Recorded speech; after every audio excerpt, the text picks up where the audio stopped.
Grand Rising, Grand Rising. Let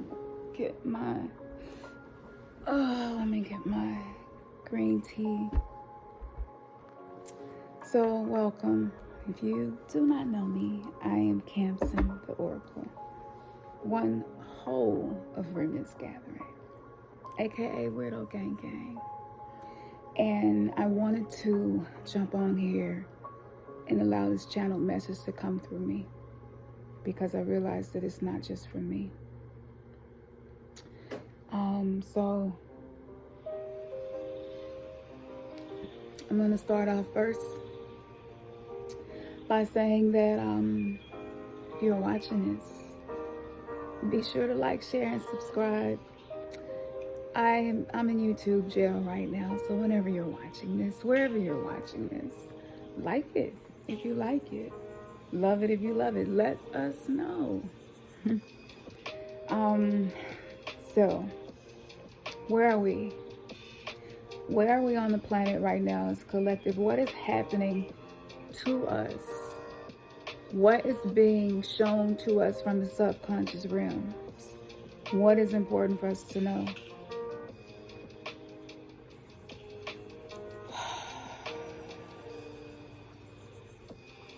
A lot of us have been suffering because we have been carrying the burden, the pain, and the unhealed trauma of others. Most of it is not yours. And someone else's. It could be someone you care about. It could be someone you work with. It could be someone you're friends with. It could be a spouse. It could be a child. It could be a grandparent.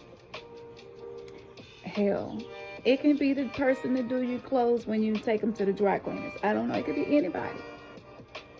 But what's happening right now is unhealed trauma has been purged to the surface. And so now we are seeing the infection. We're seeing the symptoms in the collective is showing up as mental health issues, psychosis, emotional imbalances, periods of deep dark night of the soul that seems to be never ending, pain in places that you never felt pain before.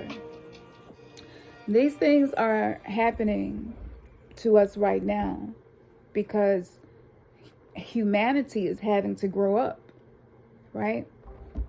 And so what happened was we got activated and got upgrades, but we had not done the work.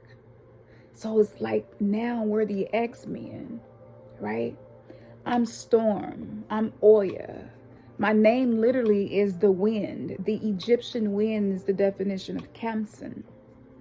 So I embodied that archetype in this lifetime, and I have those capabilities. But if I don't have the tools to have spiritual hygiene, proper spiritual hygiene, I then become a parasite or a point of destruction that doesn't have intention on recreating what's being destroyed.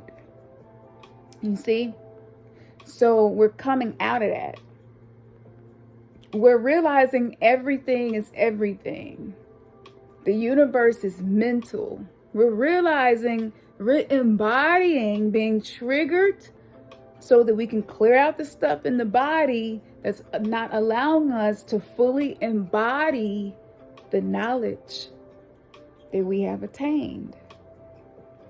So this is when you get that opportunity to show the world what you're working with. And so this is what's happening. So if you're in a relationship with someone who, because of their trauma, it caused them to be detached and maybe fearful, avoiding in their love attachment style, or any of the others that are not secure attachments. So what happens is they become Magneto, basically. So they're bending reality from the space of the unhealed, unrecognized trauma. And what happens is once you start doing that, because now everything has been amplified. So the way we affect each other is amplified. The way we affect the economy, it is amplified. The way that we can affect health, it has amplified, right? So like 10 years ago, I could do things I cannot do now. My body just will not allow me to do it. And in my mind, it was sickness, but it was actually an upgrade. And when you get an upgrade, sometimes the software no longer is going to work. And so that's how I know, okay, it's time for me to reset. It's time for me to go back. It's time for me to start again. It's time for me to stop assuming that the way that I dealt with this in the past is the way that I should continue doing this. This could be with your parenting. This could be with the way that you are reparenting your own self. This can show up in a lot of ways. So what happens is, once this happens, because we don't know that we have the ability to get upset and cause a storm, right, to develop, you in that unconscious state, you become a parasite. Because the parasitic entities that feed off that type of energy love to be around you, because all it takes is one little button to be pushed and you react, allowing the archons to create more low vibrational energy for them to eat. You know, it's kind of like being a human Chick-fil-A or a human McDonald's, you know, and what's inside of is now affecting in an amplified way what's outside of. So this is why some people, you could probably eat McDonald's years ago, and you might have tried to do it one time and you got sick. I've been there. And you're like, yo, but if you have unhealed trauma, you will perceive that to be a problem, and then that problem will make your reality feel dense and heavier than it has to be. And so once you practice that every day, what happens is the negative inner critical talk inside of your mind, it starts to saturate you. So you're just emitting wounds, trauma. I am a victim. I'm a victim to everything. I ate McDonald's yesterday and I got sick. Now I'm a victim to what McDonald's doing. I shouldn't have did that, right? And so we just go all around and around in these loops of self-flagellation. And so, you know, so the archons, you know, they're like, okay, some people are figuring this out and shifting, and they're creating communities and channels. And, you know, we're doing a lot of stuff to really assist humanity, those of us who stepped out on the front lines like this. And so, you know, of course, the archons is pissed. So they got to do a 2.0 situation. And they did, because religion is not allowing, right, the level of brainwashing that it was allowing at first. Like, we're not taking it no more, right? And so let me give you something. Let me just skip to that for a second, because this was very, very important in this channel message that was coming through to me before I jumped on here. And that is this. Most of us think that we seek love in the wrong places because of our parents. And that can be true, and oftentimes is. But the celestial parent, in the form of monotheistic religion that we were under, that relationship was a relationship of conditional love. That relationship was, you must prove yourself to have my love and to be able to be in my space called heaven.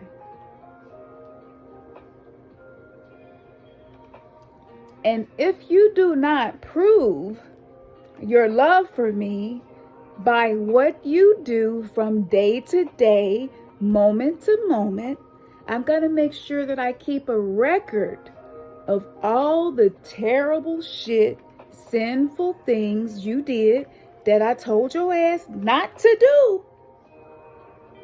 I told you you can go to hell for this. But I'm going to make sure that I write down every single time you do something wrong. Oh, and not only that, I'm going to make sure that I write down every time you think something that I said was wrong. And what I'm going to do is I'm going to wait till you die, and then I'm going to judge you for all of it. Yeah. And even better, oh, this is a great plan. Just keep listening. I'm going to tell you that love does not keep a record of when it has been wronged, but that's exactly what I'm going to do to you.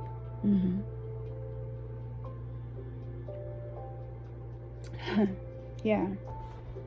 And I'm going to tell you that my name, which is God, is synonymous with love. It's the exact same thing.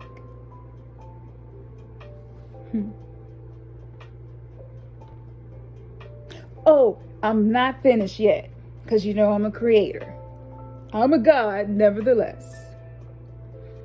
I'm going to make sure that I have spirits who are my minions, and they're going to accuse you as often as possible. That way you're going to feed them with your sadness, your anger, your fear, your desperation, your hopelessness, never feeling like you're good enough, because it seems like every day you're repenting for something. You're having to do Hail Marys for this and for that, giving offerings for this and for that. Like you just, I mean, I told you, you just all fucked up. I mean, you've been fucked up since you was born. You was born in sin and shaped in iniquity. I mean, ain't nothing good about you.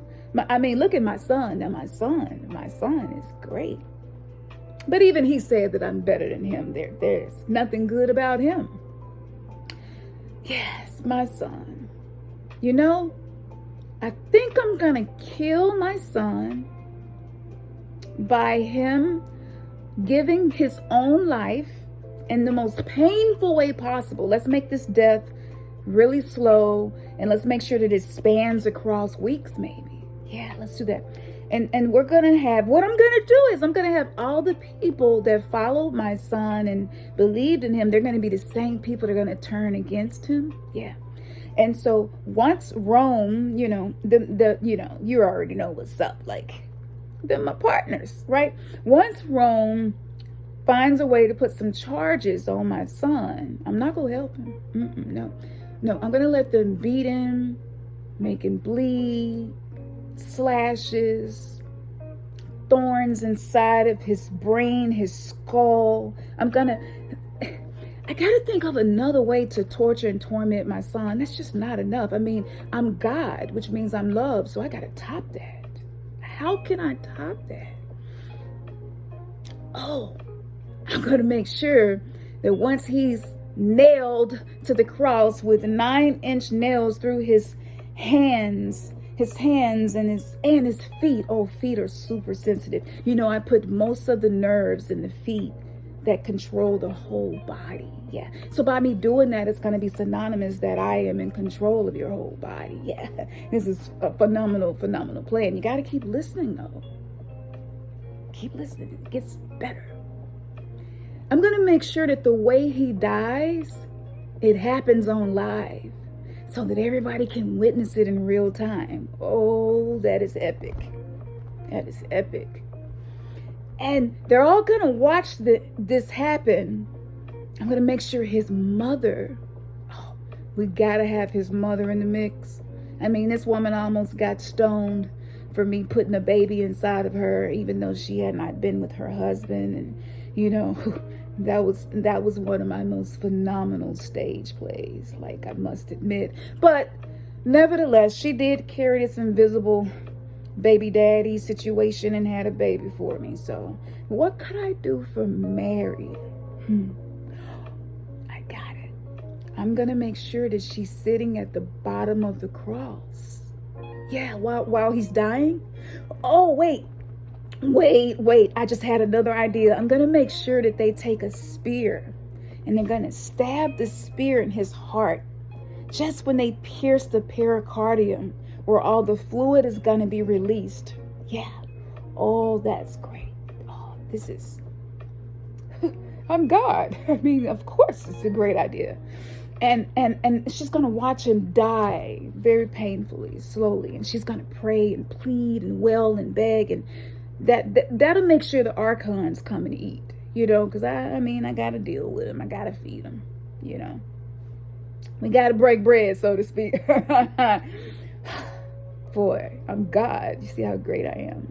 So his mom is going to grieve the way that he dies. And I'm going to make sure that the people who believe in this stuff as their form of spiritual practice, I'm going to make sure that their children die the same way. So they'll probably get lynched and shot in the streets and beat to death in these things called prisons that I created. Yeah, I'm going to make sure that happens. And their mothers are going to do exactly what Mary did. They're just going to cry and wail and plead to me and pray. That way the archons can feed off the desperation and the sadness and the hopelessness, and I can be exalted as God. I love to hear people begging me to do something that I'm probably not going to do, because I didn't even do it for my son. If I didn't save my son, I don't know why they think I'm going to save them or anybody they're praying for. But hey, you know, it's not my fault they didn't think it through. The research is there. They created internet. This is phenomenal. And I'm going to make sure that people will never feel like they have enough love. Yeah. Because, you know, I mean, yeah, I did kill my son and all. I could have stopped it, but I chose not to, right? Because that was the only way that they were going to have help. We were going to have a blood sacrifice, right? So they're going to say things like, I plead the blood, I plead the blood, I plead the blood, right? Yeah, they're going to do that. But if they see other people making sacrifices with chickens and things like that, yeah, that's going to be like super evil, and that's demonic, and that's the devil, and they're bad people. And what's going to happen is going to make them very angry inside, and they're going to be praying against them and strike them down, God. Or even better, they'll say, cast that demon out of them, God. And that's going to cast the genius part of them out of them. They don't know what demon really means, because they don't know the difference between a demon and a daemon. But that's a whole other story. It's a great story nevertheless. And I get into it in the Torah, but you know, most of them will never even look in the Torah, so it's fine. Just hide the shit in the book. They won't read it. So what I'm going to do is, okay, so once I have all that set up, they're going to always feel like I was giving them unconditional love, but because, you know, they're so messed up, you know, I mean, in a relationship, they're the problem. It's not me. I'm God. I'm love. So you know, yes, conditional. And yes, I did tell you that I loved you unconditionally. I did. But I mean, look at what I did to my son. So, you know, I can do blood sacrifices whenever I want to. And they can use blood sacrifices too by pleading the blood using their words, because words has the breath, and breath is power. In the beginning, God spoke, right? Yeah, they're little gods. I'm going to tell them they're little gods, but they're not going to know that their words is what's really getting them in a pickle. Yeah, I got to make sure I keep that secret. So all while they're pleading the blood of this entity, yeah, they're participating in black magic and blood sacrifices. And so they're begging for the blood sacrifice that I did to cover them too, which puts the blood on their hands as well. That way, when they die, their soul will just keep coming right back to wherever it is I want it to be. And they won't remember, because I put them in the body of a baby.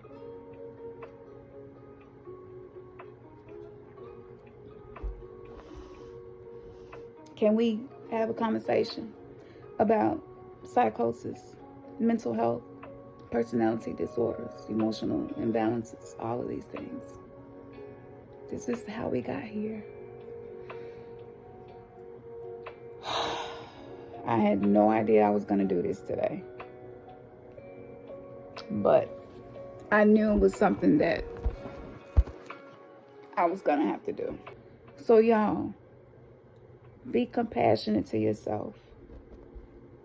Because when I chime in to the conversations of these so-called gods, it's almost always the root cause of many different problems on this planet.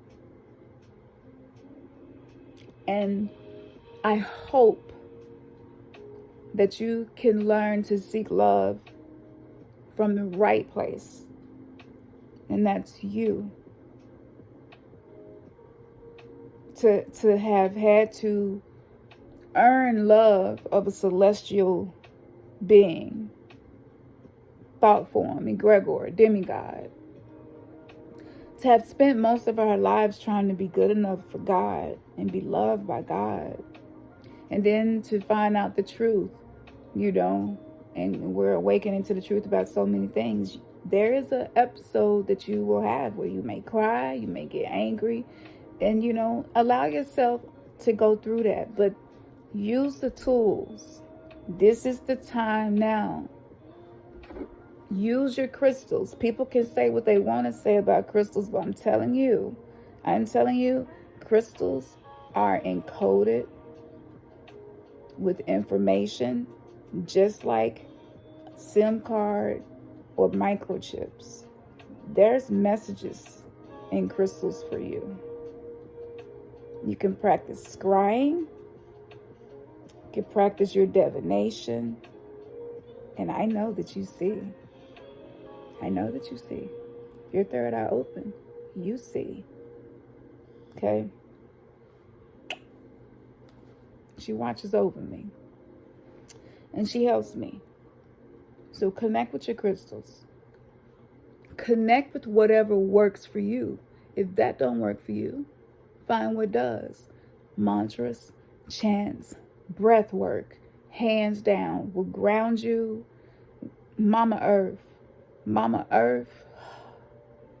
that's a whole other channel message that I'll do another time, because I'm definitely going to allow her to speak through me. The exact way I just did just now, I'm going to channel Mama Earth too. She has a lot that she wants to say. And then she has been lied on, mistreated, raped, and pillaged. And, this is the pendulum of the laws of the universe. It has to swing back. She's swinging back. And I don't think most of us are ready for what's about to come. So prepare. The most powerful thing you can do for yourself right now is to accept all of you and love yourself just as you are. Because to be in a relationship with the God who is psychopathic, to put a baby inside of a woman and to say when the Nephilim did it, it was wrong. But when I do it, you're going to worship that entity. That is a level of insidious harm. And I don't know any person on this planet who can even compare. And we know a lot of totalitarian folks. Right now. We ain't even got to add the ones from the past. So give love to yourself, because we survived ritualistic abuse. We did. You made it. You are okay. You are safe. Because you are learning that you are everything that you need. I am everything that I need. Repeat after me. Breath, breathe it through. Add the breath to the emotion so that it doesn't overwhelm you and take you into more mental imbalances. Breathe it in. I am everything I need. Smile, even if tears running out of your eyes. Just smile. I am everything that I need. Every time I cry, add a smile. At the end of the cry, I add a smile. It's my Ashe. It's my Amen, Ra. It is my so mote it be. Smile. I'm everything I need.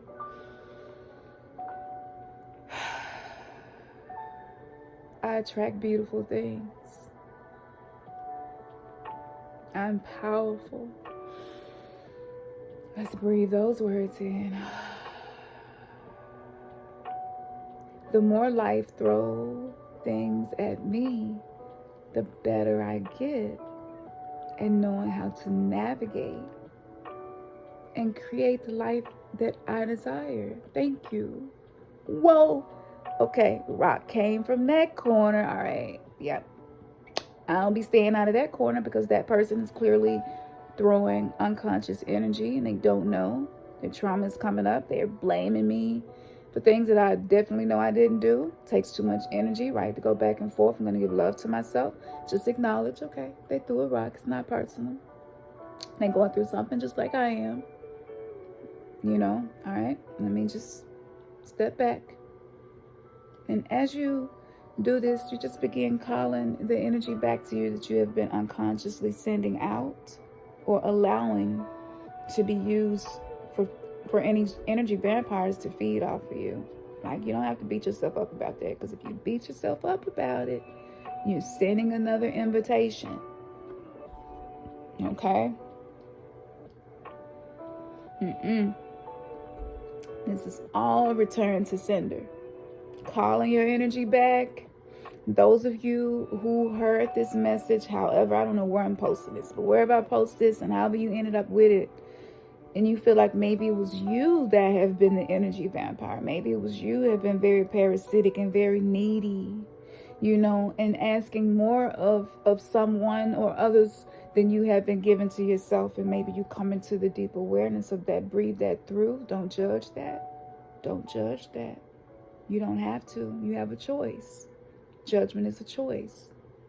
Once you become conscious of yourself, it's a choice. So you can choose to judge it or not. So say, I'm not going to judge it. And then follow through with your breath. I'm not going to judge it. Oh my goodness. Yes. My unhealed trauma turned me into a needy person. And that's basically an energy vampire. Oh my goodness. Yeah, I have been an energy vampire. But I was baptized and raised under an entity that was definitely an energy vampire. I mean, we had to give a lot of praise. We had to give a lot of prayer, a lot of money, a lot of time, a lot of energy. I had to give my whole mind to this Christ figure thing. I really don't know it, but I had to give my whole mind to it. So of course I'm an energy vampire, you know, like I've been in a loop that I didn't know I was a part of. I didn't know what part I was participating in the suffering in my own life and on the planet collectively. Okay, let me bring love to me right now, because this is an opportunity for me to love myself unconditionally, something that I desire to have, right? Something that I needed when I was a child, but my parents did the best they could. Breathe that through. Now, I'm going to get, let me pull back out. I gave enough energy. Y'all send energy back. This is all about sacred energy exchanging. Can we have sacred sex in everyday life? That's the goal. So yes, I will be speaking more, but this is typically what I do in my mornings for myself, and I'm just sharing that with y'all. You can love you just as you are. You don't have to change anything. Just become aware so that you're not an unconscious energy vampire. And once you have awareness, yeah, what you can do to bend reality is going to shift to bend the reality into beauty. All right? Man, your third eye has just been kissed. Peace, y'all.